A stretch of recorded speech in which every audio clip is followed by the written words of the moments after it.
When I hear black in tech, I'm like, oh man. I've had like a client straight up not talk to me like I wasn't in the space. Wow. Like I've earned the right to be here more than earned the right to be here. I've created my own blueprint and I've worked on that and I've just stayed consistent to that. Did you always have that passion to want to teach and to want to impact people? I'm a big proponent of mentor-mentee relationship. I feel like there's enough space for us all.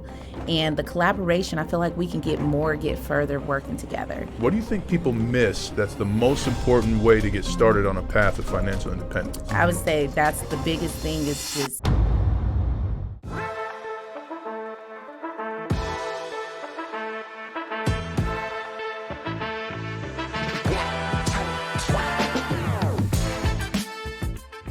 Ladies and gentlemen, we got an entrepreneur, a pioneer, and a tech executive in our midst. Michelle Trail is an account executive at Oracle and also the founder of Trailionaires, the Trailionaire Foundation that helps people grow professionally as well as teaching financial literacy to youth. Michelle, welcome.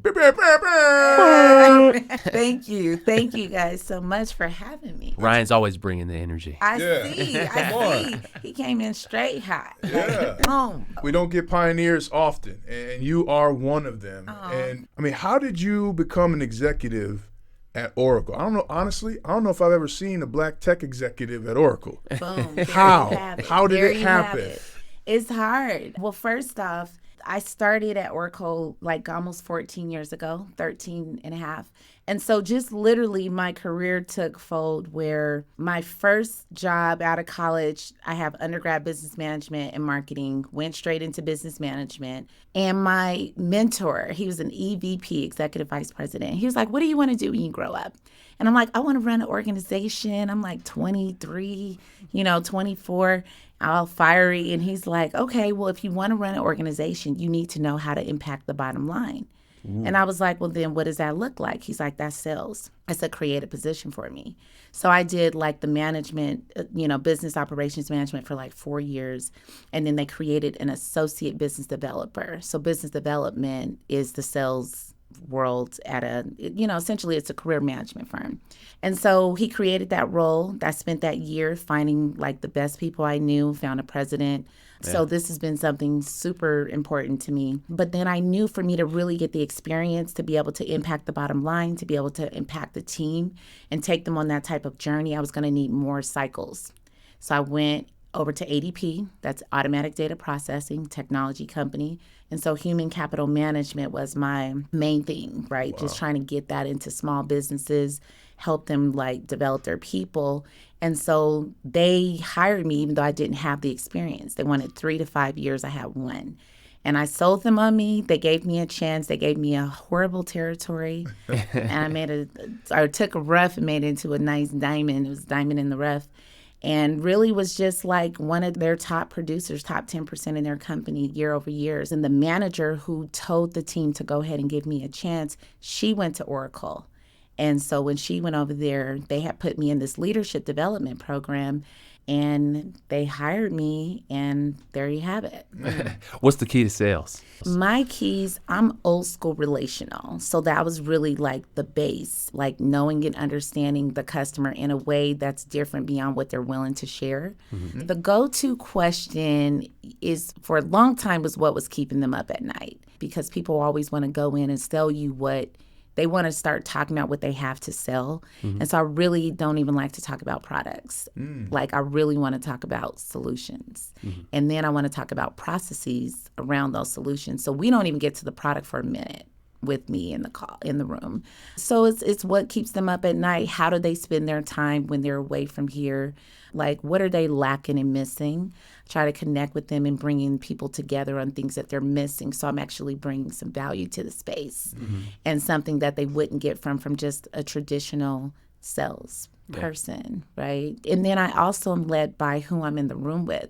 So I don't always have to ask the same question because something could take me into a different space. But it's still all a strategy to figure out, why are you going to spend time with me? How do I get you to trust me? How do I get you in a space where you don't mind spending time? You'll take a meeting with me because it's not painful. Right.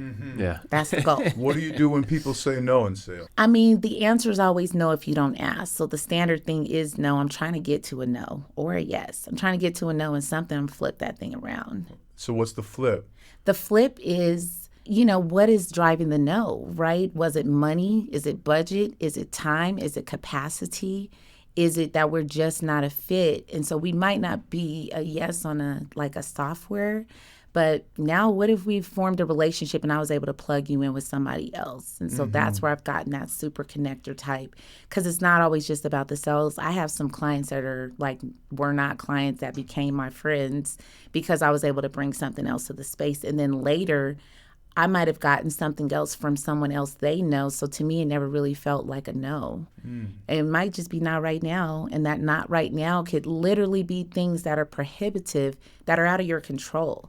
And so those are not negative things. Those are how do we work backwards into making that be something more than what we think it should be. One of the things you've built is the Trillionaire Foundation, and economic literacy, financial literacy is huge to Bennie and I, to the three of us here. What do you think people miss that's the most important way to get started on a path of financial independence?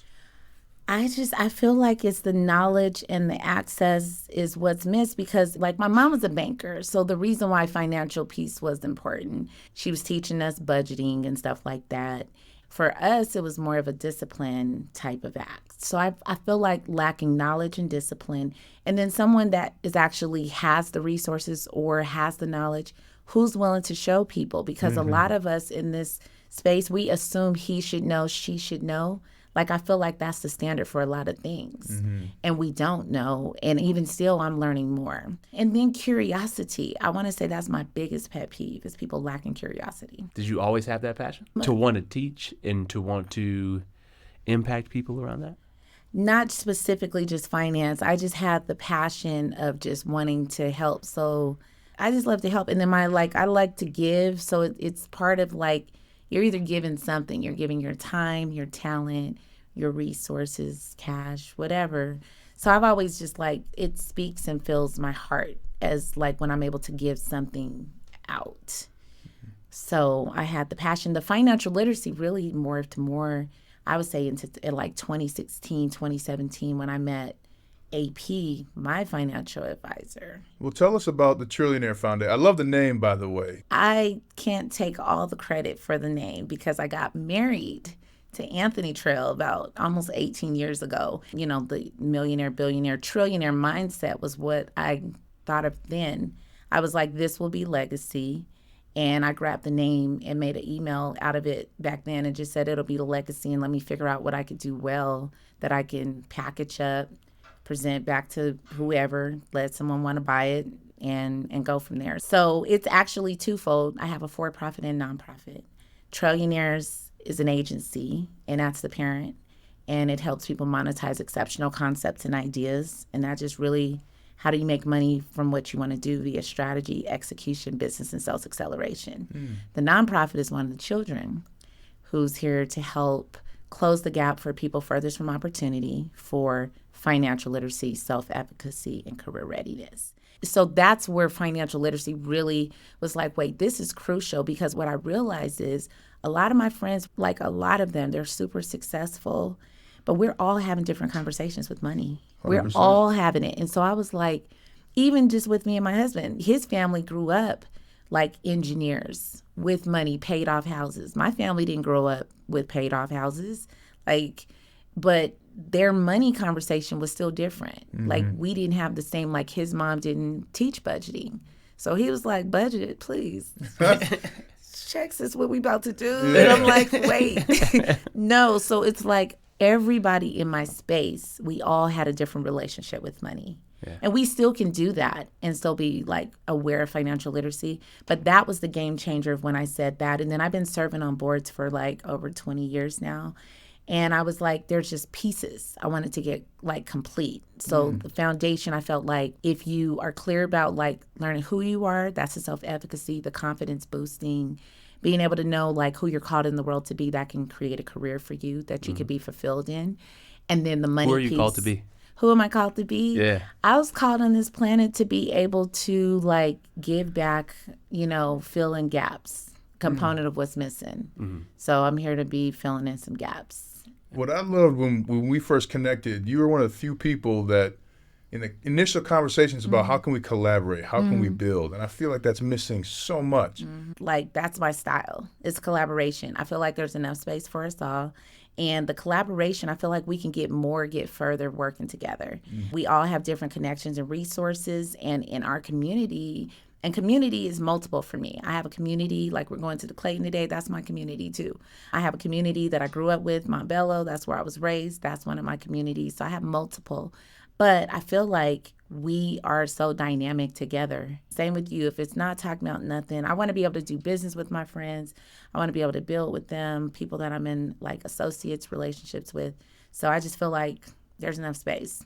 And if we do it together, we just look super dope. Take us to a nightmare, because when I hear Black in tech, I'm like, oh man, there's a book.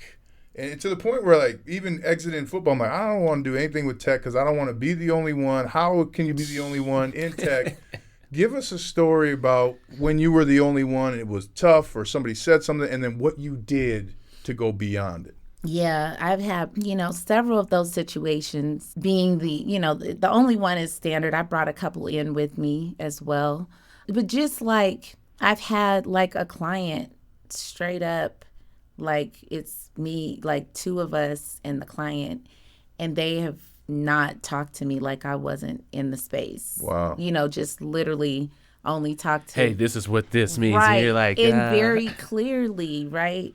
So like the proving of yourself, or being able to be like, like I'm not here to try to do that with them, but like it's definitely been in situations where it's been called to just straight disrespectful, straight disrespectful. How did you handle those situations? For me, I brought out some things because it was like the leadership was there. And so I feel like when I bring someone to the space, I feel like we both should have a role.